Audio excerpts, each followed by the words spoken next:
하나님 말씀 함께 봅니다. 함께 보실 하나님 말씀은 누가복음 15장 25절에서 32절 말씀입니다. 누가복음 15장 25절 말씀.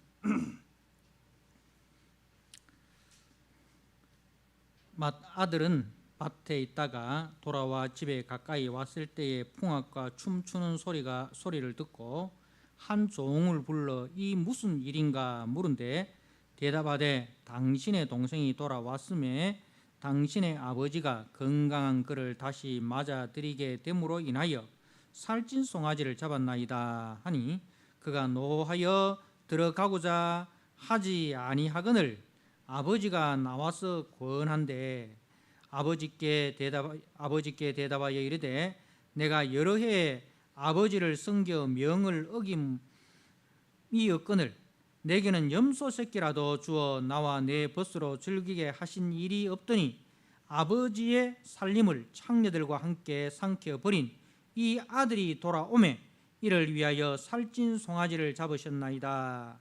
아버지가 이르되 너는 항상 나와 함께 있으니 내 것이 다 네 것이로되 이 네 동생은 죽었다가 살아났으며 내가 잃었다가 얻었기로 우리가 즐거워하고 기뻐하는 것이 마땅하다 하니라. 아멘. 오늘 누가복음 15장 25절 이하의 말씀, 특별히 32절의 말씀, 이 네 동생은 죽었다가 살아났으며 내가 잃었다가 얻었기로 우리가 즐거워하고 기뻐하는 것이 마땅하다 하니라. 이 우리가 즐거워하고 기뻐하자는 제목으로 말씀을 함께 나누고자 합니다. 이제 둘째가 아버지의 유산을 다 탕진하는 동안 첫째는 꿋꿋이 이 아버지 곁을 지키고 또 아버지의 밭에 나가서 이제 일을 하였습니다. 겉으로 보면 참 아버지를 모시고 아버지를 돌보는 참 착한 효자인 것으로 보여집니다. 그런데 과연 그러할까? 이 큰 아들이 어느 날 일을 마치고 저녁에 집으로 돌아오는데 집에서 풍악과 춤추는 소리가 들립니다. 아마 아버지는 둘째 아들이 떠난 이후로 집에 잔치를 하지 않았던 것 같습니다. 그런데 이제 그 집에서 잔치 소리가 나고 풍악과 춤추는 소리가 나니 아들이 이 영문을 몰라 어리둥절해진 거죠.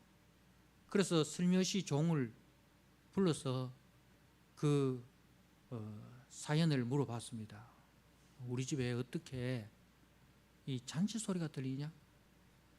풍악 소리와 춤추는 소리가 들리냐? 그러니 이 종이 하는 대답이 당신의 동생이 돌아왔습니다. 당신의 동생이 돌아왔습니다. 그래서 당신의 아버지가 건강한 아들을 맞이하게 됨을 기뻐하여서 살찐 송아지를 잡았습니다. 살찐 송아지를 잡았습니다.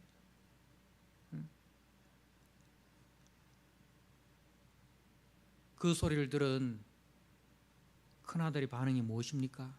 그래?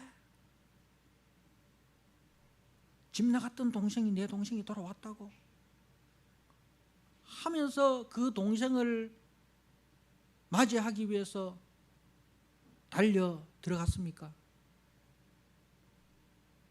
아닙니다. 그와 정반대였습니다. 이 형은 오늘 말씀해 보니까 노하여 28절에 그가 노하여 들어가고자 하지 아니하거늘 분노하였다는 것입니다. 분노하였습니다. 누구에 대한 분노일까요? 누구에 대한 분노일까요? 동생에 대한 분노일 수도 있겠지만은 그런 동생을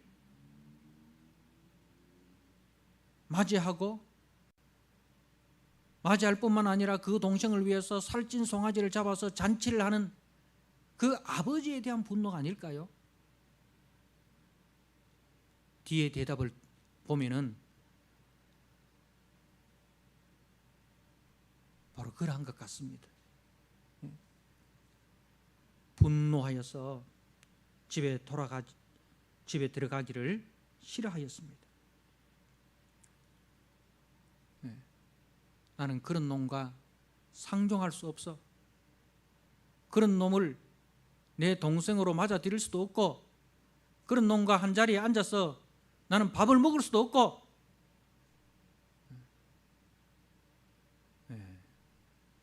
그 말을 들어보니까 누가 생각이 납니까? 15장 1절과 2절을 보니까 모든 세리와 죄인들이 말씀을 들으러 가까이 나오니 바리새인과 서기관들이 수군거려 이르되 이 사람이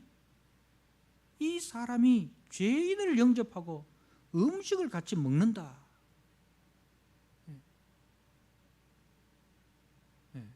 그러면은 이 바리새인과 서기관들이 예수님이 음식을 잡수시는 그 자리에, 세리와 죄인들과 함께 음식을 잡수시는 그 잔치의 자리에, 말씀의 잔치의 자리에 들어왔을까요? 안 들어왔을까요?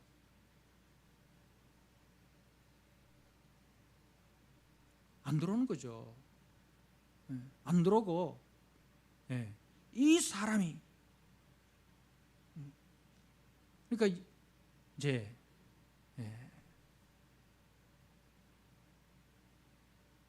예수님에 대한 분노 아닙니까? 이 큰아들이 바로 누구의 모습입니까? 바로 바리새인과 서기관들의 모습입니다.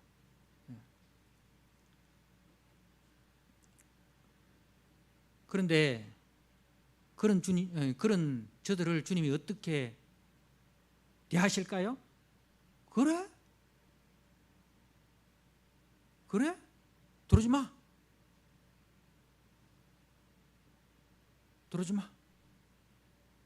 종들을 지켜서 문을 닫고 큰아들이 나중에 들어오려고 해도 들어오지 마. 어디 아버지의 속도 모르는 놈. 아버지가 그렇게 했을까요?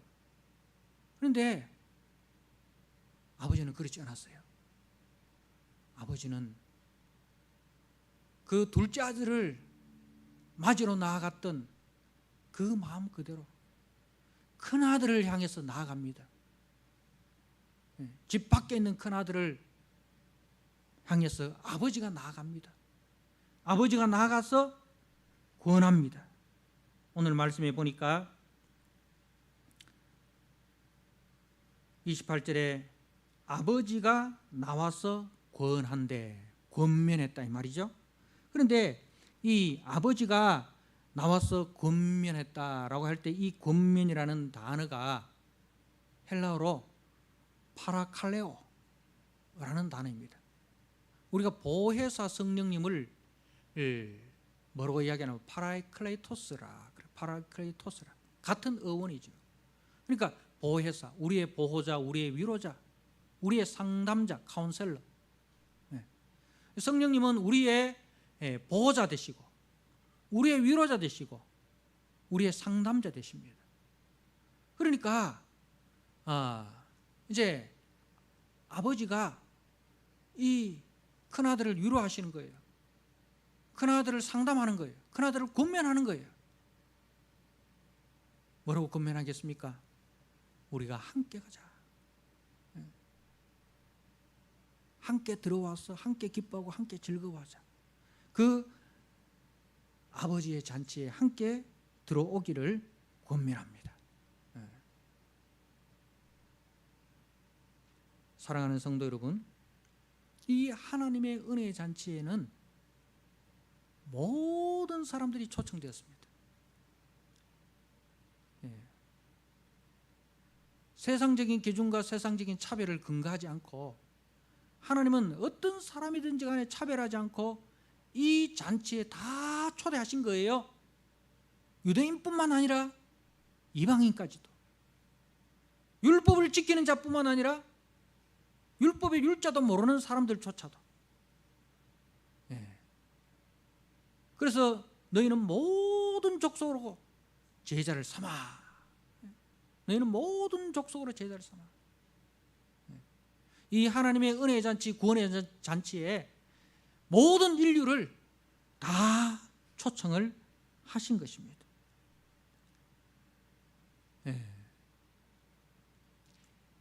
우리가 신앙생활을 하다 보면 두 부류의 사람을 볼 수 있습니다. 하나는 둘째 아들과 같은 이 무율법주의자, 둘째 아들 같은 무율법주의. 이 사람들의 특징은 예수님의 피로 우리가 구원을 받았으니 그 예수님의 피가 우리를 천국으로 인도하니 한 번 구원은 결코 없어지지 아니하니 구원 이후에 우리가 어떻게 살아도 구원이 취소되지 않는다. 그래서 구원받고 난 이후에 그 삶과 그 기준과 그 가치가 예수 믿기 이전에 그 기준과 가치와 삶과 똑같은 거예요. 교회를 다니면서 전혀 말씀의 지배를 받지 않고 성령의 지배를 받지 않고 자신의 육체의 소욕을 쫓아서 허랑방탕하게 그야말로 아버지 집을 떠나서 말씀을 떠나서 은혜를 떠나서 교회를 떠나서 허랑방탕하게 세상 함께 먹고 즐기는 육신의 종로로 다는 죄의 종로로 다는 그런 삶을 사는 사람들이 있습니다. 이런 사람을 가지고 무율법주의자다 그렇게 이야기합니다. 반대로 이 큰아들 같은 경우에는 이 율법주의. 그러니까 아버지 집에 있는데 아버지의 마음을 몰라. 아버지의 뜻을 몰라. 아버지의 일은 열심히 하는데 그 일 속에 아버지에 대한 사랑이나 아버지에 대한 감사나 그 일을 통해서 아버지를 섬긴다는 그 기쁨이나 즐거움이 없어. 억지로 해. 혹시나 일 안 하면 벌 줄까 싶었어. 혹시나 일 많이 하면 상 줄까 싶었어. 솔직히 이 큰아들은 둘째 아들이 어떤 부분에 있어서는 부러운 부분이 있어. 그런데 괜히 그렇게 살았다가 아버지 눈 밖에 나가지고 아버지한테 벌 받을까 싶었어. 혹시나 내 몫으로 돌아올 유산을 상속받지나 못할까 싶어서 두려운 가운데 일하는 거예요. 이걸 율법주의. 겉으로 보면은 일하는 거는 열심히 해. 그런데 그 일이 주님의 은혜에 대한 감사나 기쁨이나 자원함이 아니라 뭔가 노리는 게 있어. 일을 열심히 해가지고 아버지 유산을 다 내가 상속해야지. 아니면은 혹시나 내가 일을 게을리 하다가 아버지 눈 밖에 나서 벌 받지는 않을까. 공로주의, 보상주의. 이렇게 신앙생활을 하는 사람이 있습니다. 그런데 십자가의 사랑은 그 누구도 다 품으십니다. 그 누구도 다 부르시고 초청하십니다. 어떻게 보면 첫째와 둘째의 그 삶이 다른 것 같지만 같아요. 다른 것 같지만 같아요. 어떤 부분이 같습니까? 하나님 사랑이 없습니다. 하나님 중심이 아닙니다. 다 자기 사랑이고 자기 중심이에요. 그죠? 이웃을 사랑하고 이웃 중심에서 생각하고 이웃을 사랑하는 마음이 없어요. 철저하게 자기 중심입니다. 한쪽은 쾌락적으로 가고 한쪽은 금욕적으로 가고 그 차이만 있지. 그 중심을 보면 첫째나 둘째나 하나님의 마음을 모르고 살아가는 것은 매한 가지라는 거죠.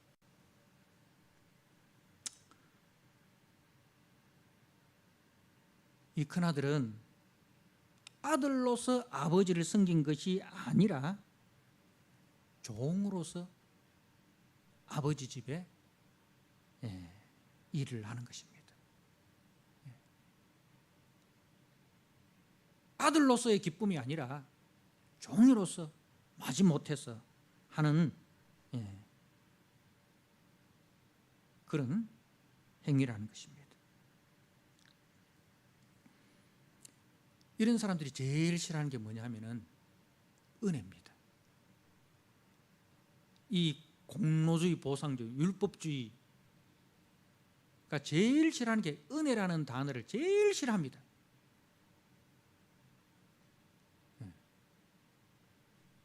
우리가 마태복음 20장 말씀을 한번 보시기 바랍니다. 마태복음 20장 1절에서 16절의 이야기가 포도원 품꾼 이야기인데, 이 포도원 품꾼 이야기의 배경이 뭐냐면은 이제 그 19장에 이제 부자 청년 이야기가 나옵니다. 부자 청년이 이제 예수님 앞에 나왔다가 이제 그 물질로 인해서 근심하며 돌아가지 않습니까? 그래서 이제 예수님께서 그 낙타가 바늘귀로 들어가는 것이 부자가 하나님 나라에 들어가는 것보다 쉽다, 그렇게 이야기합니다. 자, 그러니까 제자들이 몹시 놀라가지고 그러면 누가 구원을 얻을 수 있습니까? 이렇게 묻습니다. 근데 이제 베드로가 이렇게 대답을 하죠. 19장 27절, 이에 베드로가 대답하여 이르되 보소서 우리가 모든 것을 버리고 주를 따라 사온데 그런즉 우리가 무엇을 얻으리까? 이 제자들의 마음에는 공로주의, 보상주의가 있는 거예요. 우리가 부자 청년은 재물 때문에 근심하여 돌아갔지 않습니까? 그런데 우리는 모든 것을 버리고 주님을 따랐잖아요. 그럼 우리가 부자 청년보다 훨씬 낫지 않습니까? 그러면 우리는 나중에 무엇을 얻을 수 있습니까? 무엇을 얻을 수 있습니까? 그 주님을 따른 그 보상이 뭡니까? 우리의 공로에 대한 보상이 뭡니까? 그러니 이제 예수님께서 이제 세상이 새롭게 되어 인자가 자기 영광의 보좌에 앉았을 때에 나를 따르는 너희도 12보좌에 앉아 이스라엘 12지파를 심판하리라. 내 이름을 위하여 집이나 형제나 자매나 부모나 자식이나 전토를 벌인 자마다 여러 배를 받고 또 영생을 상속하리라. 이렇게 이야기하십니다. 자, 그러면서 마지막에 하시는 말씀이 그러나 먼저 된 자로서 나중되고 나중된 자로서 먼저 될 자가 많으니라. 자, 이 먼저 된 자는 누구를 가리킬까요? 먼저 된 자라는 것은 자기의 공로를 의지하고 자기의 공로를 자랑하는 그런 사람입니다. 자기의 공로를 의지하고 자기의 공로를 자랑하는 이 바리새인들과 서기관 같은 사람들, 더 나아가서 오늘 베드로와 같은 이 무엇을 얻으리까? 이는 공로 보상주의, 이 먼저 된 자들이죠. 자, 이 먼저 된 자가 나중되고 나중된 자가 먼저 되래. 그럼 나중된 자는 누굽니까? 나중된 모든 것이 주님의 은혜였습니다. 나의 나된 것은 오직 주님의 은혜였습니다. 나는 무익한 종입니다. 하여야 할 것을 하였을 뿐입니다. 모든 것이 주님의 은혜입니다. 이렇게 주님의 은혜인 줄 알고 감사하며 주님께 영광을 돌리는 사람, 이 사람들이 나중된 자입니다. 그래서 이제 이 먼저 된 자와 나중된 자를 설명하며 이제 천국은 어떤 것인가 하는 것을 이제 제자들에게 가르쳐 주기 위해서 베드로의 잘못된 그 공로주의 보상주의에 대해서 그 잘못된 천국관을 갖고 있는 제자들에 대해서 천국은 이런 것이다 는 것을 설명하기 위해서 포도원 품꾼 이야기를 합니다. 이제 어떤 포도원 농장 주인이 이제 품꾼을 구하기 위해서 집에 나갔습니다.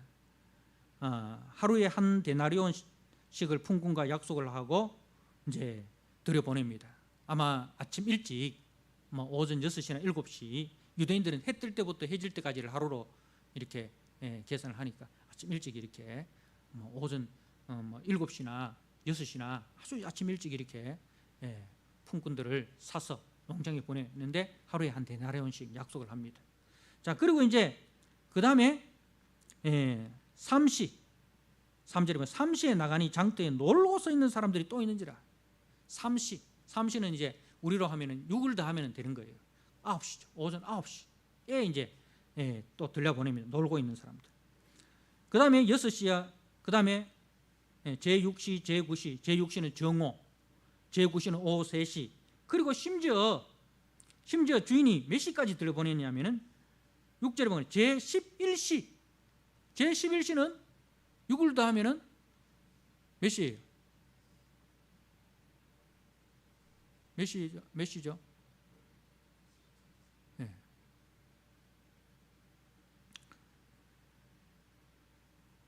그러니까 오후 5시, 한두 시간만 일하면은 이제 땡이야. 그죠? 한두 시간만 일하면 자격 끝이 되는 거죠. 근데 그때도 여전히 놀고 서 있는 사람이 있어가지고 이제 그 사람들 들어보면 어찌하여 종일토록 여기 놀고 서 있느냐? 그들이 하는 말이 쓰는 이가 없으니 우리가 어찌 들어갈 수 있습니까? 그래서 주인이 그럼 우리 포도원에 들어가라. 그래 놓고 이제 저녁 한 6시나 이래 돼가지고 일 마치잖아요. 마치는데 주인이 이제 품꾼들을 부르는데 나중 온자부터 시작해서 먼저 온자까지 삭스를 줍니다. 나중 온자는 누구예요? 오후 5시부터 오후 3시, 그죠? 이런 순서로 이제 거꾸로 임금을 주는데 얼마를 주느냐? 한 데나리온 주는 거예요. 그 뒤에 서 있는 사람은 뒤에 이제 아침 9시나 아침 6시, 7시 온 사람들은 막 기대를 잔뜩 하고 있습니다. 야, 한두 시간 일하고도 한 데나리온 받아가는데 우리는 오늘은 한 최소한 2데나리온이나 3데나리온 안 받겠나? 근데 주인이 뭐라고 했습니까? 한 데나리온씩 약속을 하고 들여보냈잖아요. 자, 그런데 이제 주인이 똑같이 주는 거라.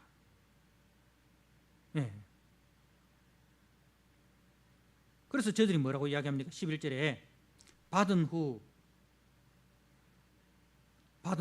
그리고 먼저 온 자들은 더 받을 줄 알고 있었는데 저희들도 똑같이 한 데나리온 주니까 받은 후 집주인을 원망하여 이르되 나중 온 이 사람들은 1시간밖에 일하지 아니하였거늘 그들을 종일 수고하여 더위를 견딘 우리와 같게 하였나이다. 자, 여러분, 세상 원칙은 이 사람들 말이 맞아요. 세상 원칙은, 그죠? 세상 원칙은 철저하게 자기가 한 만큼 보상을 해주잖아요, 그죠? 여러분들이 일하는데, 직장에 일하는데 일주일에 하루 나와가지고 일하는 사람하고 여러분들은 일주일에 5일 일하는 사람인데 똑같이 임금을 받아가 보세요. 여러분들 생각은 어떻겠습니까? 여러분들도 상당히 받아요. 다른 직장에 비해서 그 직장이 한 연봉 1억을 받는다. 그러니까 나도 내 일한 거에 비해서 엄청난 임금을 내가 받아간다. 그렇게 생각을 해요. 하는데 그런데 나중에 알고 보니까 일주일에 하루 일하는 사람도 연봉 1억을 받는다는 거라. 나는 일주일에 5일 일하고 연봉 1억을 받는데 여러분들이 마음이 어떻겠어요? 진짜 이 직장 참 좋은 직장이네. 누구에게나 1억씩 연봉을 주는, 나도 참 1억 한 5천만 원 정도 받으면 되는데, 연봉 한 5천만 원 정도 받으면 되는데 1억 정도 주니까 나한테도 과분하고 또 저 사람한테도 과분하고, 야, 참 좋은 직장이다, 이런 생각 가지는 사람이 있겠습니까? 당장 뭐 이렇게 사정 찾아가지 않겠습니까? 그죠? 세상 이치로는 이게 맞아요. 그런데 천국은 어떤 것이냐? 천국은 우리가 은혜로 들어왔다 이거죠. 은혜로.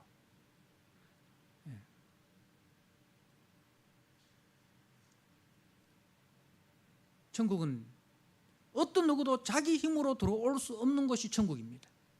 인간의 노력과 인간의 힘으로는 절대로 들어올 수 없는 것이 천국이에요. 천국에 들어갈 수 있는 유일한 길은 뭐냐? 하나님께서 예비하신 그 예수님의 십자가 보혈을 믿는 것밖에 없어요. 내가 곧 길이요 진리요 생명이니 나로 말미암지 않고는 아버지께로 올 자가 없느니라. 십자가 외에는 구원의 방도가 없어요. 십자가 외에는 천국에 들어갈 길이 없어요. 그런데 그 십자가는 누구든지 1시간 일하는 사람이든 10시간 일하는 사람이든 차별하지 않고 은혜로 다 들여다 보내주는 것입니다.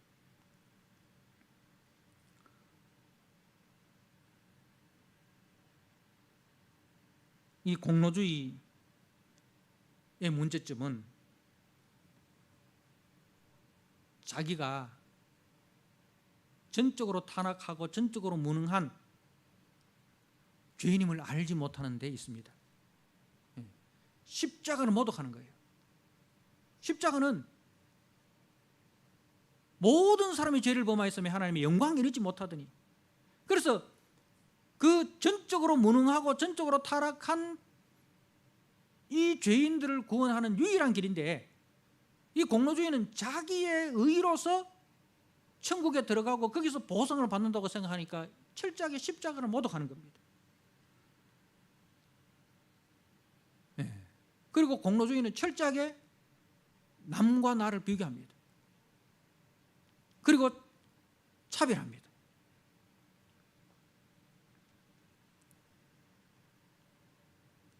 이 첫째 문제점이 바로 이겁니다. 바로 바리새인과 서기관들의 구원관, 그들은 구원을 일하고 받는 품삯으로 여기고 있습니다. 구원을 일하고 받는 품삯으로 여기고 있습니다. 구원은 하나님이 인류의 죄를 대속하기 위해서 자신의 독생자를 십자가에 못 박은 것을 믿는 자에게 값없이 주시는 은혜요 선물입니다. 우리는 값없이 받았지만은 하나님 입장에서는 자신의 독생자를 내어주시는 그 엄청난 고통과 아픔을 겪었습니다. 그렇기 때문에 구원받은 사람들은 그 주님의 입장에서 하나님 아버지께서 우리를 구원하기 위하여 자신의 독생자를 십자가에 내어주시는 그 고통과 아픔 속에서 우리를 구원하셨다라는, 그래서 그 핏값으로 내가 구원받고 하나님의 자녀가 되었다는 그 감격으로, 그 기쁨과 그 감격으로 은혜에 감사해서 수고하는 것이, 그게 교회 윤리입니다. 그게 성도의 윤리예요. 여러분, 구원은 선물입니다.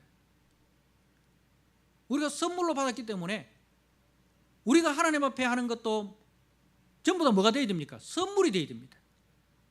여러분, 우리가 지금 잠언 말씀으로 매일 성경을 묵상하고 있습니다. 새벽 기도를 하고 있는데, 잠언에 보면은 선물이 나오고 뇌물이 나와요. 선물과 뇌물의 차이점이 뭐냐면, 선물은 감사해서 하는 것이 선물입니다. 먼저 받아서, 내가 저분에게서 먼저 받아서, 그래서 그 받은 은혜가 감사해서 대가를 바라지 않고 하는 게 선물입니다. 그리고 선물의 특징은 하고 난 뒤에 잊어버려요. 왜? 내가 그분한테서 받은 것이 더 크니까 내 선물은 5만 원짜리 했지만은 내가 그분한테 받은 것은 값으로 계산할 수 없는 거예요. 그래서 선물은 기대하지 않고 어떤 대가를 기대하지 않고 대가를 바라지 않고 감사해서 감격해서 하는 것이고, 그리고 하는 뒤에는 잊어버립니다. 뇌물은 뭡니까? 뇌물은 목적이 있습니다. 여러분, 뇌물을 한번 주셔보셨습니까? 혹시 뇌물 한번 받아보셨습니까? 뇌물을 받는 위치에 있지 않은 것을 감사하게 생각하십시오. 뇌물에는 반드시 뭐가 있습니까? 대가를 요구합니다. 줄 때는 선물처럼 주지만은 주고 난 뒤에는 항상 대가를 요구합니다. 그게 뭐예요? 올무예요. 그걸 받는 순간 그 사람한테 딱 올무에 걸린 거예요. 그래서 뇌물을 준 사람은 자기가 뇌물을 준 것을 장부에 다 적어 놓습니다. 기업하는 사람들, 사업하는 사람들, 내가 언제 김검사를 만나고, 언제 경찰서장을 만나고, 언제 어느 건설회사 사장을 만나고, 다 만나서 뭘 주고 뭘 먹고 했는 거 다 적어 놓습니다. 그래 놓고 이제 자기가 딱 위기에 딱 처했을 때 그 사람한테 전화하는 거죠. 검사한테 전화해 가지고 이 일 좀 해결해 주세요. 넌 당신 모르는데? 아, 그래요? 그래요. 그럼 나도 뭐 적어 놓은 게 있는데 한번 해볼까요? 네 죽고 내 죽, 내 혼자만 안 죽습니다. 나는 절대로 내 혼자 안 죽습니다. 네 죽고 내 죽습니다. 이게 뇌물이에요. 여러분, 교회 일을 여러분 선물로 하십니까? 뇌물로 하십니까?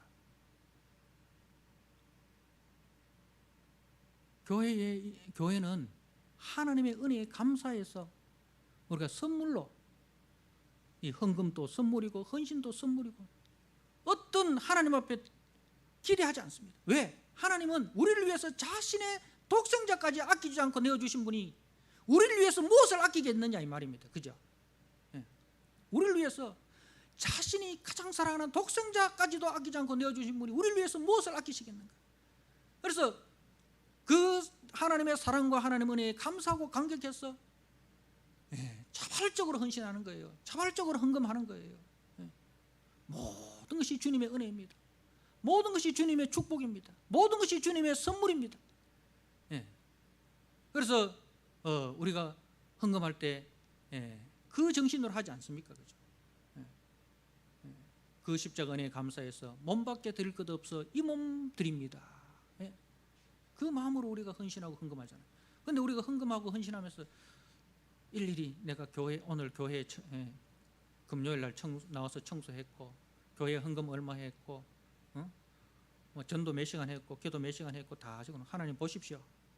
내가 이 정도 했는데 하나님 지금 내 어려움 당했는데 하나님 뭐 해줄랍니까? 이 문제 해결 안 해줄랍니까? 이렇게 우리가 했는 것 장부 적어가지고 하나님 앞에 내밀면은 그 뭐예요? 그건 뇌물인 거예요. 그럼 절대로 교회 일을 뇌물로 하지 마십시오. 헌금도 뇌물로 하면 안 됩니다. 헌신도 뇌물로 하면 안 됩니다. 그거는 헌금도 아니고 헌신도 아니고 그건 뇌물이에요. 그래서 교회는 무율법주의도 아니고, 교회는 율법주의도 아니고, 교회는 은혜입니다. 받은 은혜에 감사해서, 그 받은 은혜에 감격해서, 그래서 우리가 주님을 위해서 시간을 드리고 몸을 드리고 다 드려도 아쉬운 것. 그래서 사도 바울이 나의 나된 것은 오직 주의 은혜입니다. 나의 나된 것은 오직 주의 은혜입니다. 이 율법주의에 사로잡혀 있는 큰아들, 이런 사람이 교회에 있으면요 굉장히 힘들어져요. 교회 안 돌아. 저런 사람하고 같이 밥 못 먹어. 저런 사람 모이는데 내가 같이 못 가. 난 저런 사람하고 상종하기 싫어. 예수님이 같이 앉아 밥 먹는데도, 예수님이 같이 그 사람들하고 같이 밥 먹는데도 예수님을 향해서 이 사람이 죄인과 세리의 친구다. 이렇게 하면서 예수님도 손가락질하는,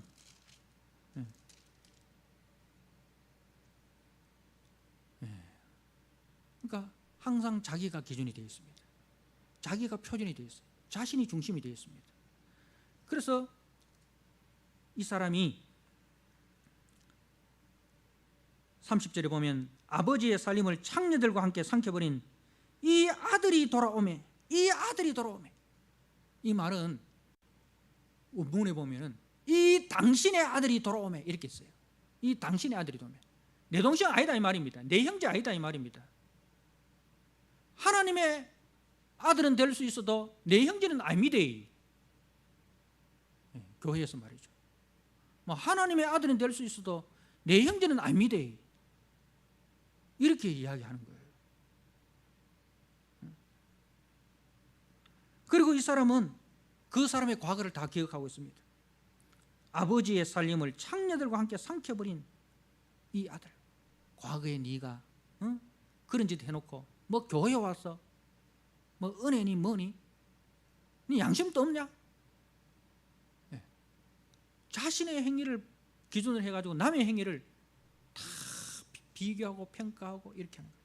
십자가가 없어요. 십자가. 그 십자가의 사랑이 이 사람을 움직이는 게 아니라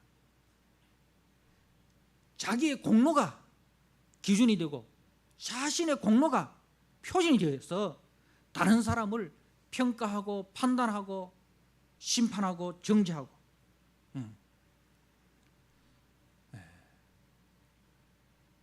교회는 어떤 것입니까?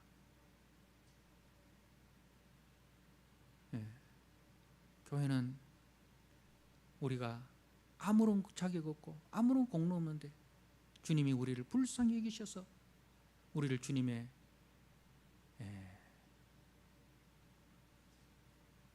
백성으로 불러주시고 주님의 기업을 이을 후사로 불러주시고 그 은혜 그 사랑 감사해서 그래서 헌신하는 것이 교회고 나도 은혜로 구원받았고 당신도 은혜로 구원받았고 우리가 다 주님의 십자가 은혜로 구원받았어. 주님의 십자가 은혜만 우리가 자랑합시다. 우리 자랑하지 맙시다. 내가 당신보다 교회를 10년이나 더 오래 다니고 했지만은 그게 내 공로 아닙니다. 주님이 다 하셨습니다. 그렇게 우리가 연약한 지체들을 권면하는 것. 아버지가 권면하지 않습니까? 그죠? 아버지는 다 이렇게 받아들이잖아요. 큰 아들도 받아들이고 작은 아들도 받아들이고 차별 없이 받아들이잖아요. 그 아버지의 그 뜨거운 십자가의 사랑으로 우리도 동일한 그 아버지의 마음으로 형제를 대하는 것. 그게 교회입니다. 그래서 주님이 뭐라고 이야기합니까? 31절에 32절에 아버지가 이르되 너는 항상 나와 함께 있으니 내 것이 다 네 것이로되. 내 것이 다 네 것이로되. 너는 항상 나와 함께 있으니 누가 있었단 말입니까? 이 말은 아버지가 항상 있었다 이 말입니다. 너는 마음으로 나를 떠나 있어도 나는 너를 떠나보는 적이 없다. 탕자도 큰아들도 주님은 다 그렇게 생각하는 거예요. 너는 나를 떠나도 나는 너를 떠나지 않았다. 너는 나를 떠나도 나는 너를 떠나지 않았다. 이게 부모 마음 아닙니까? 그죠? 뭐 자식이 뭐 부모한테 와가지고 막 오만 소리 다 하고 가버리잖아요. 엄마 다시 안 봐. 하지만은 엄마는 뭐예요? 그래도 문 열어놓고 기다리는 그게 엄마의 마음 아닙니까? 그게 우리 하나님의 마음이에요. 우리는 하나님 앞에 온갖 소리 다 하고 교회를 떠나도 주님은 그 영혼을 떠나보내지 않고 붙들고 계신 거죠. 나는 항상 너와 함께 있었다. 그리고 내 것이 다 네 것이다. 내 가지고 있는 일부분 네 차지하려고? 아니야. 내 것이 다 네 것이야. 이 하나님 나라의 기업을 이을 후사로 내가 너희를 부른 거 아니냐.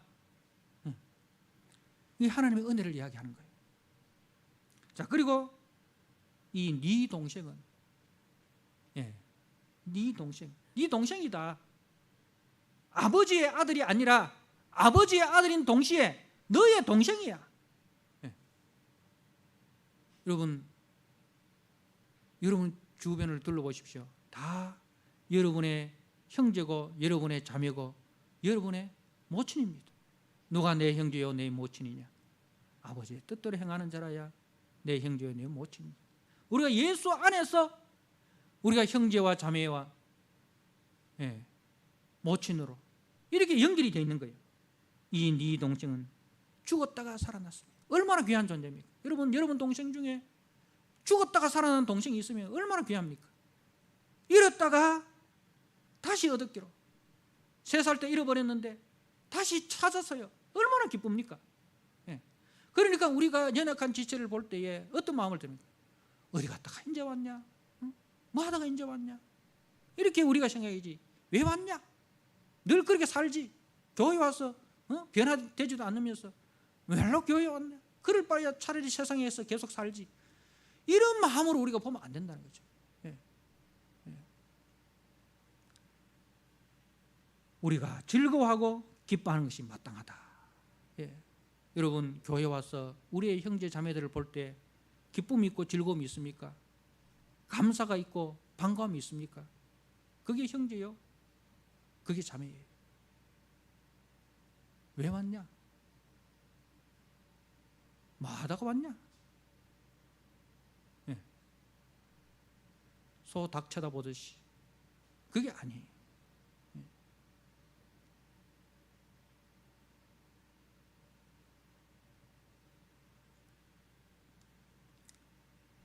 함께 들어가서 기뻐하고 즐거워합시다. 당신의 아들이 아니라 내 동생인 것을 기억합시다.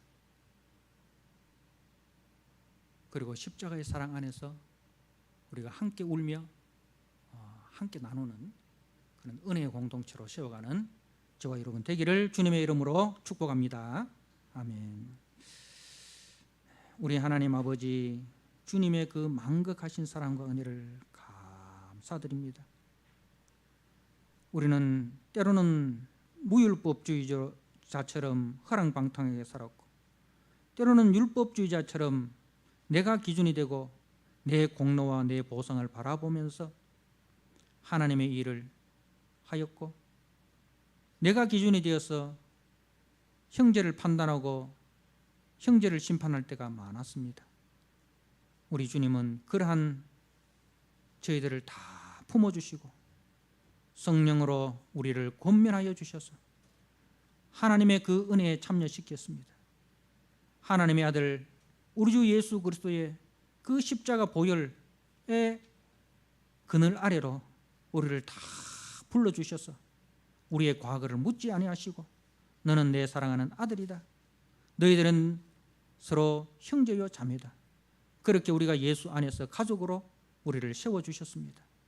그 사랑 그 은혜 우리가 감사하고 그 사랑 그 은혜 감사하여 감격하여 교회를 섬기고 형제를 섬기고 그렇게 천국을 이루어가는 우리 믿음의 공동체 되게 하여 주옵소서. 예수님께 하신 이름으로 감사하며 기도드리옵나이다. 아멘. 찬송 함께 드립니다. 찬송